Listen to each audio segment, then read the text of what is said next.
Today is Good Friday, and Christians across the world are commemorating the crucifixion of Jesus Christ and his death at Calvary. The day is observed during the Holy Week as part of the Paschal Triduum on the Friday preceding Easter Sunday, which also coincides with the Jewish ceremony of the Passover. Some Christians, especially those of Catholic faith, held services to mark the day, while some walked on major streets to reflect on the passing of Jesus Christ, including Stations of the Cross. Here in Nigeria, the federal government declared today, Friday, April the 19th, and Monday, April the 22nd, as public holidays for Christians to commemorate the death of Jesus Christ. And in some countries, Good Friday is referred to as Mourning Friday, while in Greece, Poland, and Hungary, Good Friday is generally referred to as a Great Friday.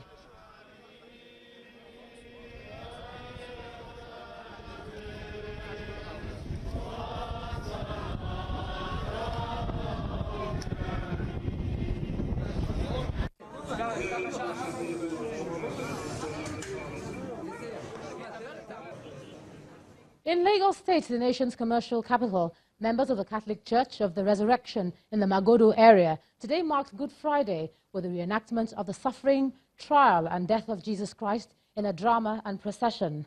The associate parish priest, Father Gabriel Adeleke, who led the congregation, asked Nigerians to use the significance of this period to promote peaceful coexistence in the country.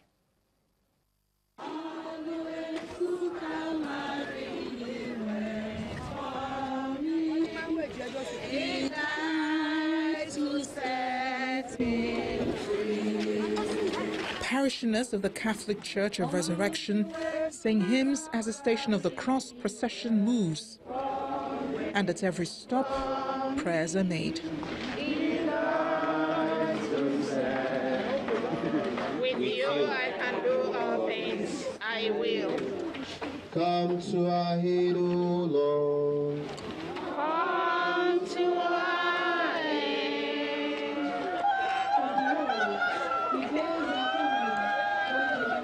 This play depicts the trial, suffering, and death of Jesus Christ. Christians say it is the greatest sacrifice to redeem humanity from the clutch of sin.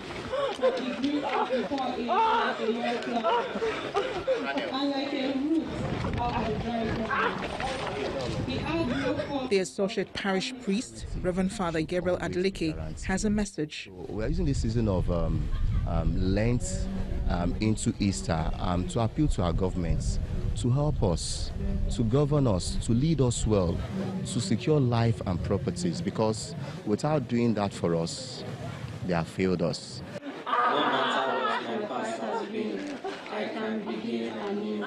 Have mercy on us, O Lord. Other participants urge Nigerians to hold on to the lessons from the sacrifice Jesus Christ made. Despite all the trials we go through, all the injustices, oppression, hardships, that we should not lose hope. Because the dying of Christ has given us hope that at the end of life, there will be resurrection. The evil that's going on right now, this is all part of it, for us to reflect about what's going on and see that there's a better future if we really key into the love of Christ and the person of Christ. It is a time of sober reflection for Christians around the world as the message of love, selflessness, and peace is re-echoed. Meanwhile, Christian faithful in the federal capital have asked the nation's leaders to imbibe the spirit of love and sacrifice as exemplified in the life of Jesus. The associate parish priest of the Church of 12 Apostles, Emmanuel Basso, who spoke to Channels Television in Abuja, said the nation will attain peace and development only when leaders practice these virtues. Elsewhere in the northern states of Adamawa and Borno, parishioners also gathered to celebrate the day with lessons focused on love, humility, and sacrifice. I don't know him. I have never met him before. Parishioners of the 12 Apostles Church staging a play on the betrayal of Jesus. Walking through the streets of a diplomatic drive in Abuja, they depict his sufferings through a presentation of the 14 Stations of the Cross. This sacrifice and humility is what parishioners want leaders to emulate.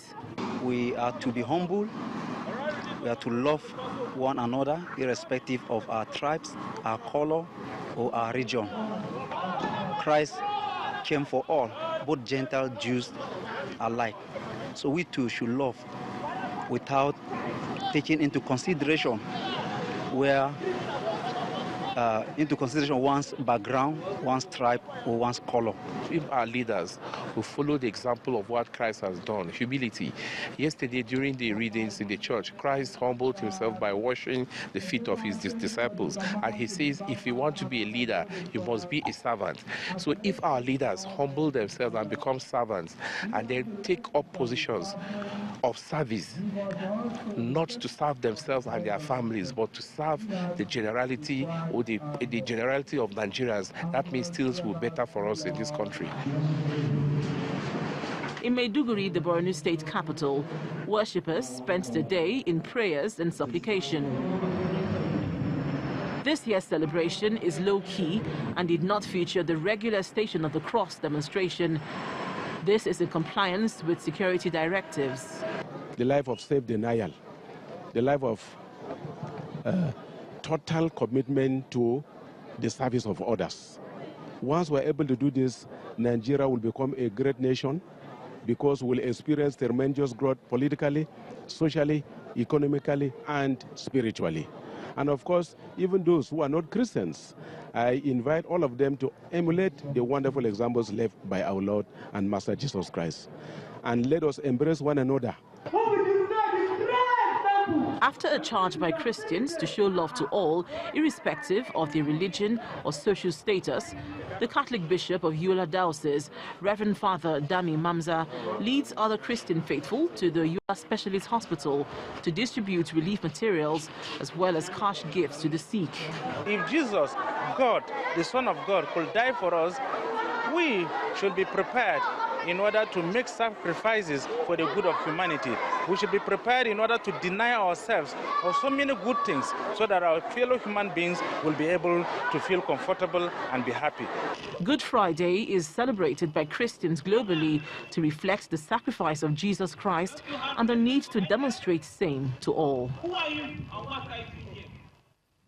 It's Good Friday, but the attacks have continued, casting a sad moment and a sad mood in Demsa and Noman local government areas of Adamawa State, where 15 people have been killed by suspected arms herdsmen. 4 people were killed on Wednesday night in Bolon community of Demsa, while the gunmen killed another 11 on Thursday in Boki and Bujum. This next report takes a look at how the survivors attempt to pick up the pieces. This is Bolon in Demsa local government area of Adamawa State, one of the 3 communities attacked by suspected herdsmen on Wednesday. Houses razed while survivors try to salvage what they can.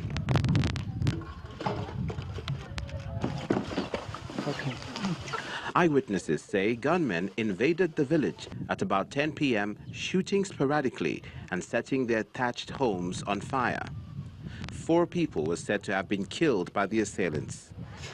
2 elderly couples who could not run to safety were burnt to death in their house, while their 2 grandchildren, both girls, were gunned down by the attackers.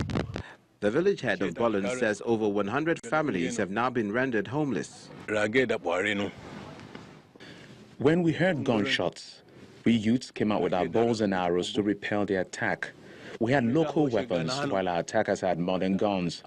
When they started shooting, the whole village was thrown into confusion and panic. A survivor of the attack, Alex James, who is physically challenged, narrates his ordeal.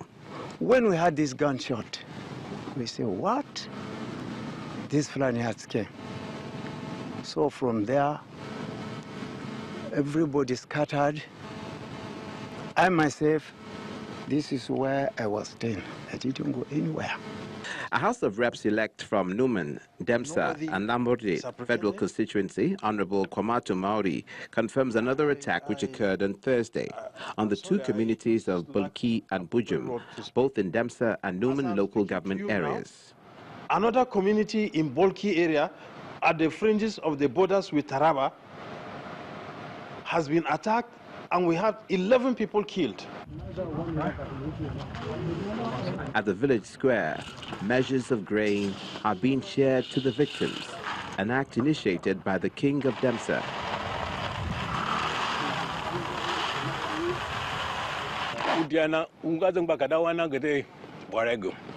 You can see under that tree, those are victims rendered homeless, no food to eat. His Majesty, the King of Bata Kingdom, brought us some food items, which we are sharing to the victims. We thank him for this immediate intervention.